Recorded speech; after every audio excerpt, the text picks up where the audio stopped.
àmọ́ ń pọ̀rọ̀ ìlówó yóò mọ̀ ńláro nínú.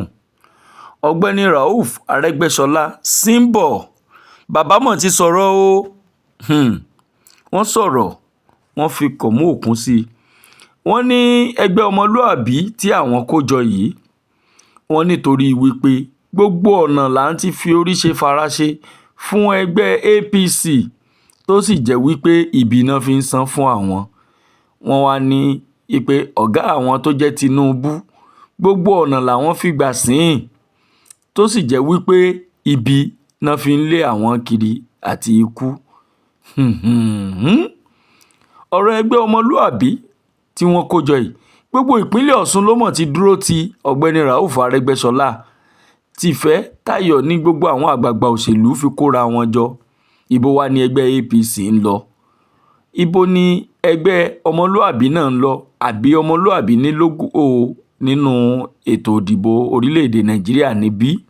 Àmọ́ gbogbo iṣẹ́ tí bàbá yìí ti ṣe fún ẹgbẹ́ APC sẹ́yìn ẹ jẹ́ ká wò. And leader of the party and head of the Lagos party, abi? Yes. Asiwaju has changed. Yes. He's no longer just a national leader. He's now the president-elect. Okay? If you want to have a benefit from all the labors of over 30 years, so you have been with this tendency since the formation of it. SDP, when I mentioned Okonko, Solomon Okonko had been with us since SDP, and many of you have been with us since SDP. Yes, sir. SDP. Yes, sir. 1988. It's over 30 years. Yes, sir. SDP. Yes, sir. To AD. Yes. To AC. Yes. To ACN. And now APC. If you want all those efforts not to go into waste, I beg also, let us vote APC. Let us mobilize for APC so that we can marry the benefit of Asiwaju presidency with the joy of having our party in power in Lagos. That is the message. That is the message. All those efforts since 1988 to now, when they are no longer listening to you, will just be wasted if you bring in a new person that will be in opposition to Asiwaju.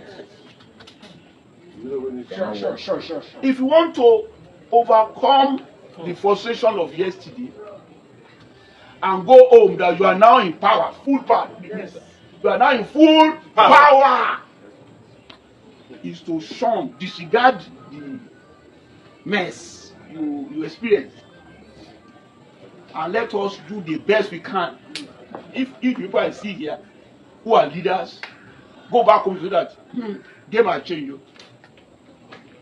We want to go back we want to go to where we are, and you must join us if you want benefit. Yes, sir. If whatever job Lagos has, federal has 1,000 more. Yes. Yes, sir.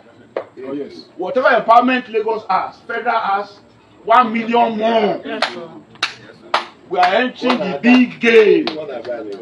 We are now in the big league. Come again. We are in the big. You know there are small leagues. Yes, sir. Bẹ́ẹ̀ni mo dìjà. Tá a bá dẹ̀ bá yín jà, ẹ má bá wa jà o. Ojú ọ̀run kẹyẹ fò. Láì farakọra o. Òṣèlú o. Òṣèlú o. Àwọn òṣèlú o. Àní sẹ́ńsì. Òṣèlú o. Òṣèlú o.